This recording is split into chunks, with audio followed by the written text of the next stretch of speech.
Hi everyone, welcome to online piano learning. If you're new here, my name is Sarah. I'm a pianist and piano teacher, and my channel is all about learning piano and the musicianship skills that go along with it, such as music theory, ear training, sight reading, and much more. So feel free to subscribe if you're interested in learning about these topics. Anyways, let's go straight to today's topic, which is the hand position.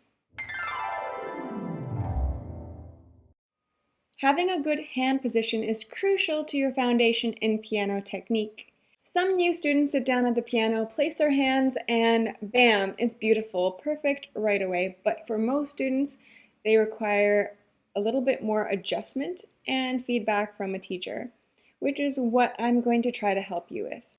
Because all of our hands are different, you're going to have to try to adjust for your hand. So some people might have super long fingers or super short fingers, really wide or skinny fingers, and many other proportions that will change what your hand position looks like. I'm going to give you a few guidelines that will help hopefully with hands of all shapes and sizes and help you to get a healthy piano technique. This lesson is very important for beginners, but it's also important for students of all levels because a lot of people don't think about this when they start piano and they end up incorporating bad habits, or maybe their teacher didn't tell them about it. It's never too late to adjust your hand position to be more ergonomic and help you play more comfortably and musically. Make sure you stay to the end of this video for a little exercise that I do with my students to test how strong their hand position is. Alright, so let's get started and talk about your knuckles. So your knuckles are very important because that is what we call the bridge of the hand position. So if you show me your hand like this, you should see your knuckles pointing up to the ceiling. So let's start by straightening out your hands, and I want you to bend your fingers straight this way from your knuckles, okay? And when you do this, then you can find all your knuckles, including the pinky knuckle, because that is the knuckle that tends to get lost. The pinky will be responsible for a lot of voicing in your playing, especially when you're playing chords and you want to bring out the top voice. Let's try the same thing like this, but we're going to try to lift the pinky just like this. If you can do this and make sure this joint is still stable, then you're going to be able to use your pinky just like you use all the other fingers at the piano. Now I also want you to do this, and you should feel some muscles in the middle of your hand, in your palm, working to open and close your hand. These muscles are going to be supporting the bridge of your hand position. So make sure you feel this part of your hand activated. Now I don't want you to think about holding any tension there, but you should feel it working. As you train your hand to be stronger, you're going to notice that you will feel more and more relaxed because your fingers are just going to have more stability in general.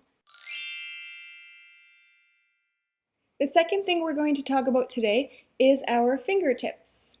There are a lot of images that I've seen in method books where the fingertips are curled like this, and the reason why we don't want our fingertips curled like this is because if you try to put your fingers like this and go like this, you're going to notice quite a lot of tension here around your knuckle, and all the weight gets stuck right here. So you won't be able to use your arm to transfer weight into your fingertips. If you do that with all the fingers, you see how the knuckles now go down. And now my fingers are working really hard and they're already getting tired. So this is why we want our knuckles to go up and we want our fingertips to be a bit more relaxed. Again, you don't want them flat, but you do want them to have a slight curve like this. If you are double jointed or you have hypermobile joints like this, then you're going to have to watch out for these joints bending in the opposite direction. So we were talking about curling just now. But this isn't great either. The reason why is because it just wastes a lot of time. So if we're trying to press a key, we have to wait for the finger to go to the key and then go down and then all the way up. Now imagine if you're trying to play a fast run on the piano and you have to wait for every single finger to go down and back up. That would be really slow and inefficient. So let's talk about how to solve this problem. Personally, I had this problem especially when I was a kid, and I just remember my teacher telling me, oh, well, don't do this, don't do this. And what ended up happening is I overcompensated and I went too much in the opposite direction. I was using too much of my finger just to try to avoid that collapsing of the joint.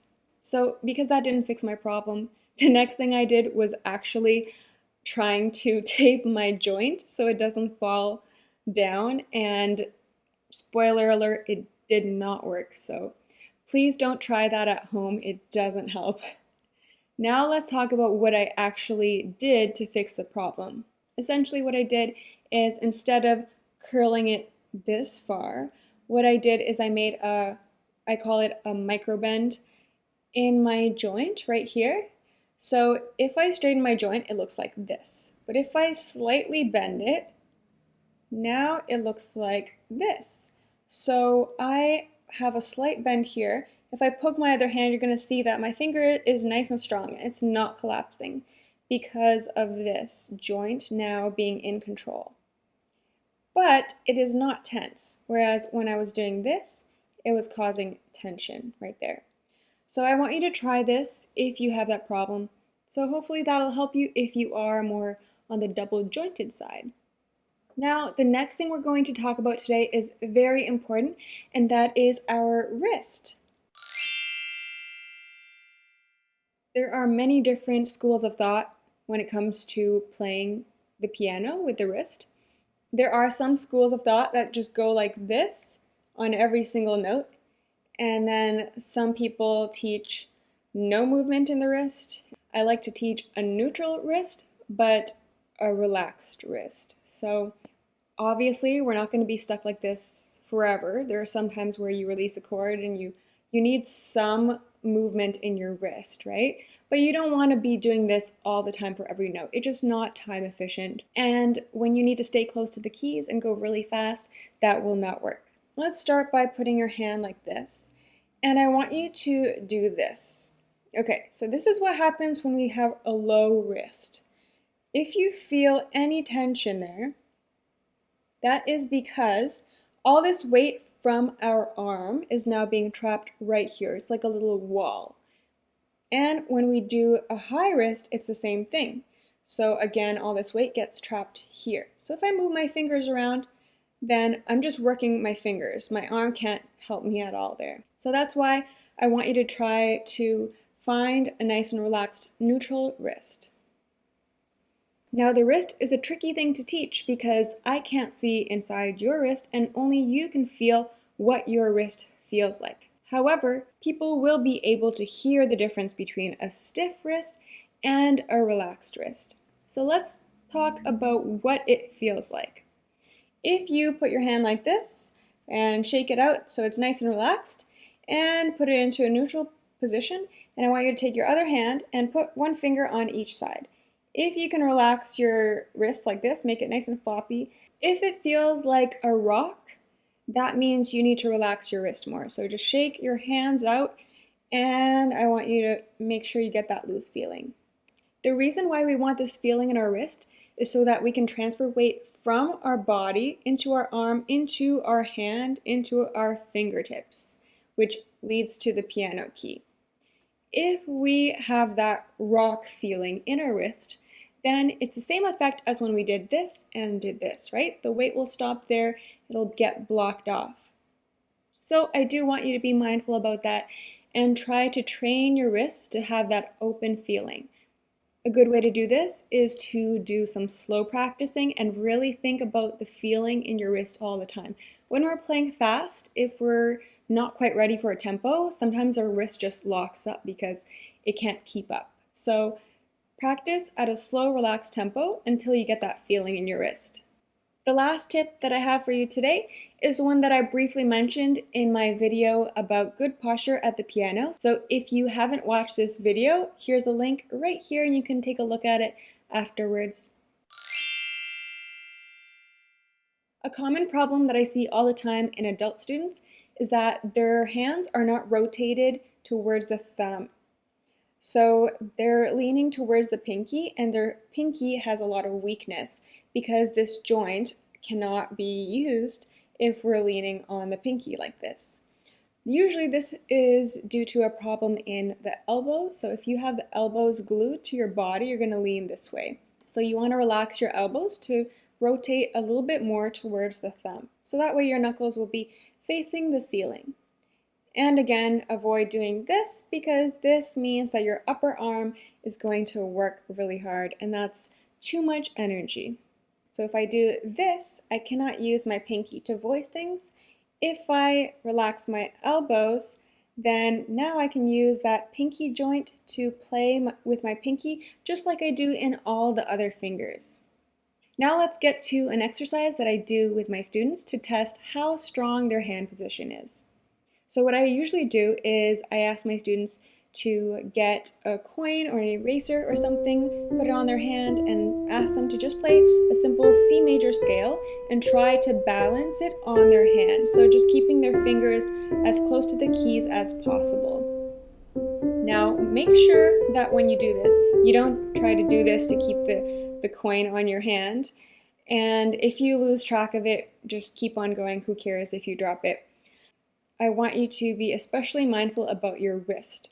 So when you're doing this exercise, I want you to keep that open feeling in your wrist. So that's why some people criticize this exercise, because before people didn't really care about how you felt at the piano. Well, I wouldn't say that people didn't care, but it wasn't talked about as much because injuries weren't as acknowledged in musicians. But now, because we talk about it, I want to make a little disclaimer that you should always feel good in your wrist. If it doesn't feel good, just stop. What I would do if you do feel stiff in this exercise is I would take my other hand and put it around the wrist just like we did there and play the scale nice and slowly and try to keep that feeling in your wrist.